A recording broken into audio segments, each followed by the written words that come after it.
Welcome to 12 Days of Christmas. 12 Days of Christmas, a video series featuring Ashley Stoneman and friends of hers from the Michigan comedy scene. Help Ashley get excited for Christmas as we watch some of our favorite Christmas movies. Welcome to 12 Days of Christmas, where I invite some of my comedy buddies to watch their favorite holiday movies with me, Ashley Stoneman, in order to help me get excited for Christmas. Today I'm joined over the internet by Joe Williams. Joe is the host of Louie's Tuesday Night Comedy every Tuesday in Kalamazoo, Michigan. You can check him out at IamJoeWilliams.com, and you can find his art at Art of Joe Williams on Facebook. So, welcome, Joe. Hi, Ashley. Thanks for having me. What's up? He's even got Christmas decorations in the shot. We are ready to go. Are you excited for Christmas, Joe? I am. I love Christmas. Not as much as Halloween, but hey. That's hard. The movie I did. Good segue. Oh, yeah. Actually, that is fantastic. The movie that Joe selected today is Scrooged, which came out in 1988 and stars Bill Murray. And it stars my Lord and Savior, Bill Murray. It's one of those where there's no need to argue that this is a Christmas movie. It's very obvious. This is a spoof on Charles Dickens' A Christmas Carol. Basically, it's a comedy version of that. Yeah, it's just a modern updating with Bill Murray as this sleazy, nasty TV executive in the role of Scrooge. And it's fantastic, too. He does such a good job because that was one thing that you were kind of talking about. He's still likable, even though he's so written to be disliked. Yeah, and it's funny, like Bill Murray's whole career is like playing a lovable asshole, but in this movie, like he's just an asshole, but yet because he's Bill Murray, somehow he's still redeemable. Yeah, it's funny. He's just so funny. He's forgivable. You can kind of forget that. But it was he's definitely a dick. Like he's not very friendly at the beginning, which is a good setup because he's supposed to be Scrooge in this role. Yeah, it really sets him up as needing to have the redemption that he has later on. Exactly. So it follows the same storyline. He's visited by 3 ghosts. And I'm actually very intrigued because this movie came out in 1988. This movie is older than I am. Again, not going to tell you when I was born, but it's older than I am. And they still managed to have amazing effects given the year that it came out, but even now. I think that it is a lot of heavy like makeup usage, but I still think that it looks cool. Yeah, I love the use of the old practical effects in this, like the puppets and the actual old animation, like when there's lightning, and stuff like that. There's no CGI in this, and to me, like it all holds up really well. It really did. I was impressed by that because I kept reminding myself that this came out in '88. It's got dark, scary elements, and I like that. Like, it's not just this lighthearted family Christmas movie. Like, it's kind of very sad, which, it hits you emotionally. Like, when the redemption comes at the end, it makes it all the more powerful because, man, they really pour it on with the scenes with the ghosts and stuff. Like, they really do. It is an emotional roller coaster. They want you to laugh. They want you to cringe. They want you to be slightly frightened. I need to change my life. I need to be better. And then they want you to feel that wash with Christmas magic at the end of the whole, like, he has his moment, his long monologue there at the end where he's realizing he has to be a better person. It's Christmas magic. God bless us, everyone, that kind of wrap up. This movie still has that while being really funny and slightly terrifying. Yeah, it's got slapstick, like the scene with Carol Kane as the Ghost of Christmas Present, like where she's just beating the shit out of him is hilarious. There's the lady on the set of the live Christmas Carol that they're doing within the movie, which I love. I always love when there's like a movie within a movie. Like even this movie, like it starts off with the commercials for their other Christmas specials, which so I love because when you start watching the movie, like they're showing this like badass 80s action movie with Santa Claus and Lee Majors, and you're like, what is this? Like, what am I even watching here? It probably would have been really interesting to see this movie in theaters because like you might have just thought that was a trailer. Yeah, and exactly. Like, oh, this is the movie. Like this is starting. Yeah. It reminded me of like old kind of like SNL commercial fake outs that they would do. Like, oh, this is part of the movie. This is funny, or you know, that was an interesting beginning to have. Yeah, and to me, it's like great satire on television too. Like, so that's another angle to the movie, which I love. Like, just how they get in those really good digs at the state of modern entertainment.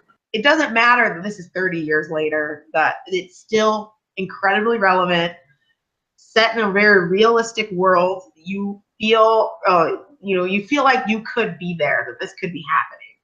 Yeah. Even with the magic of ghosts and different things happening to him, it's set in a very realistic world.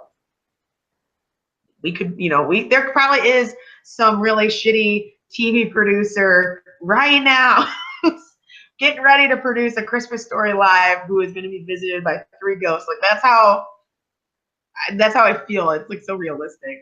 Well, and even the scene where they show the commercial they're running for their live version of A Christmas Carol, and then Bill Murray has a different one that he's cut. And like I said, it's like the Fox News version where it starts off with like war, pestilence, and all these things that have nothing to do with advertising A Christmas Carol, but he's just trying to ratchet up the fear element. He says something about, I don't want to tell them why they should watch this.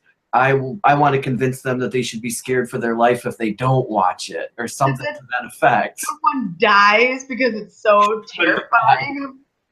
Yeah. I thought, again, that would be something that would happen. This apocalyptic type of advertisement, like if you don't watch it, you'll die. Kind of, like it's. He's thrilled that it's good publicity for his show. Hey, word of mouth is always going to be the best form of promotion. I actually thought his little commercial there was hilarious because it is so basically anti-Christmas. Yeah. Like it's so not even like the opposite of Christmas, but like it's so negative and scary and just everything that Christmas isn't. That it's like kind of funny that a network producer would be like, yes, put that on TV right now during the Christmas season when everyone's trying to be holly and jolly. Let's scare the living death. Like, let's just scare them. Let's scare the hell out of them. Well, and I love the foreshadowing at the end of the commercial because they actually say something like, this night could change your life or something to that effect. And it literally ends up changing Bill Murray's life. And I love that. I think this movie's so well written that there's a lot of little things in there like that. Yeah, and so one of the things I like to ask my guests is, what was your favorite scene or line of the movie? Man, I gotta say, one of my favorite things in this entire movie is, and it really shows how terrible Bill Murray is as Frank Cross, when the production guy on the set, the prop guy comes up, and they've got the little mice because they were instructed to put animals in so that cats would watch the television. And he brings up the mouse, and they want to put antlers on the mice. And he's like, the super glue doesn't work. What should I do? And he goes, have you tried staples? I just love that. But as far as scenes, I mean, there's a lot of real like gut punch scenes emotionally. Like when he finds the homeless guy frozen to death, like that. I remember seeing that as a younger person and just kind of like, this is a comedy and they're showing this guy that's frozen to death. Like that's dark. Yeah, it was actually a very deep movie, and there were scenes that we were like, how they had to throw in humor to balance it because it was so heavy. Yeah, but that's what like probably my favorite scene in the whole movie is actually Carol Kane as the ghost of Christmas Present, because she just comes in as this sweet Tinkerbell fairy, and then all of a sudden she kicks him in the nuts. So, like they're just fighting the whole time. And it's so great too, because there are a couple slow parts in the movie, and one of them happens like right before she comes in, and it just kind of brings you back into it. and it's just such good slapstick in the middle of what is kind of like a dark movie at times. It's a dark story, you know, like this is a bad person on the error of his ways. So it Well, is and I love, like, throughout the movie, you see the Bobcat Goldthwait character, Elliot Louder. Oh yeah, who I gets like fired right in the beginning, and the rest of the movie is just his descent. Getting worse and worse. Like his life is just falling apart. Yeah, all because of this guy. Because he said one thing in response to this death commercial. Yeah, and what's so great is that he's kind of like the Tiny Tim, you know, the original movie. You're like, oh, you feel so bad for him. You're like, it's so sad. Oh. But then he has the most ridiculous voice, so it's like you're laughing. You're laughing at this poor guy like struggling. But yeah, it's funny because he's not playing himself, but he is still Bobcat, like just Bobcat voice.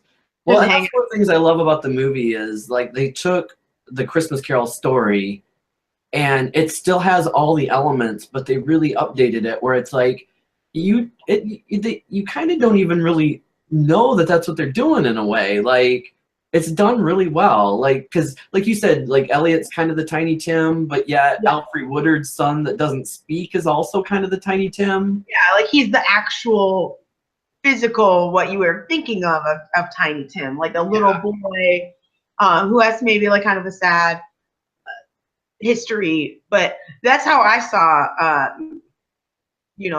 that's how I saw Bobcat more. It's like, look at this pathetic, like a weak, fragile.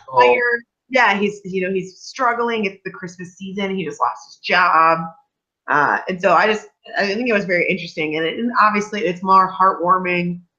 It adds to the Christmas magic at the end of the movie to have the little boy, you know, be raised up and say Merry Christmas and God bless us everyone. Yeah, God bless us everyone, and so it's very like tear in your eye, like that's so sweet. He finally spoke, and it just. Well, and that brings us to the point, like, this movie has, like, maybe the most 80s ending of a movie you're ever going to see. Literally could have only gotten more 80s if he had put his hand up in the air.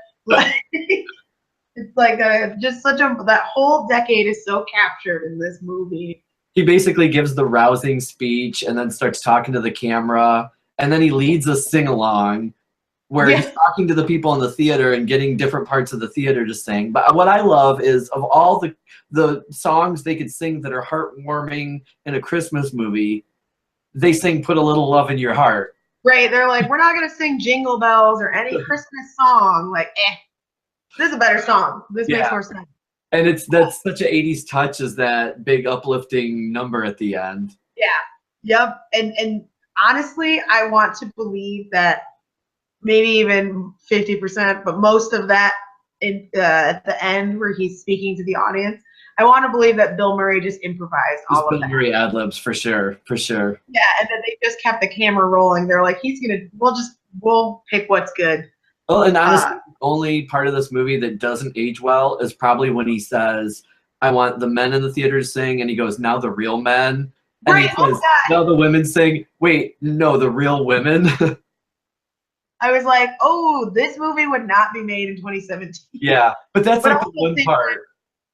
Yeah, but also at the same time, I don't see anyone being as likable and comedic right now who would be able to pull off that very heavy, disliked asshole character, but then still be so funny. Like Bill Murray was just a great choice.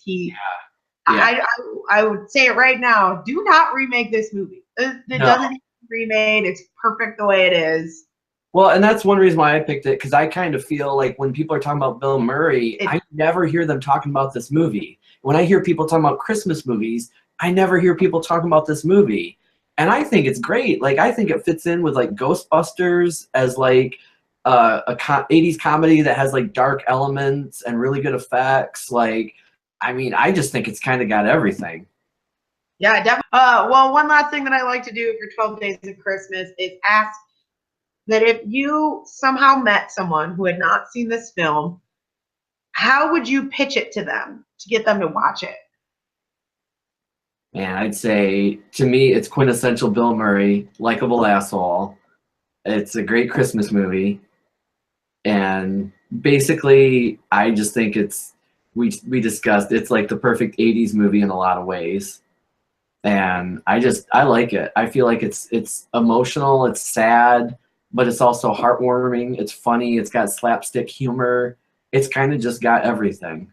A little bit of everything. It's well written and it's well directed. I mean, Richard Donner is the guy who directed Lethal Weapon. Well, with that, we're going to wrap up our day here with 12 Days of Christmas. Thank you so much, Joe, for being a part of this and encouraging me to rewatch this film. Because like I said to you, I was like, I don't think I've ever seen this. We got to the end. I'm like, oh, you've definitely you've seen it. You just forgot. So this is a great movie. I very much so suggest that everyone checks it out. Yeah, awesome. Thanks for having me. It was fun watching it with you. Heck yes. Well, thank you so much, and we'll see you tomorrow.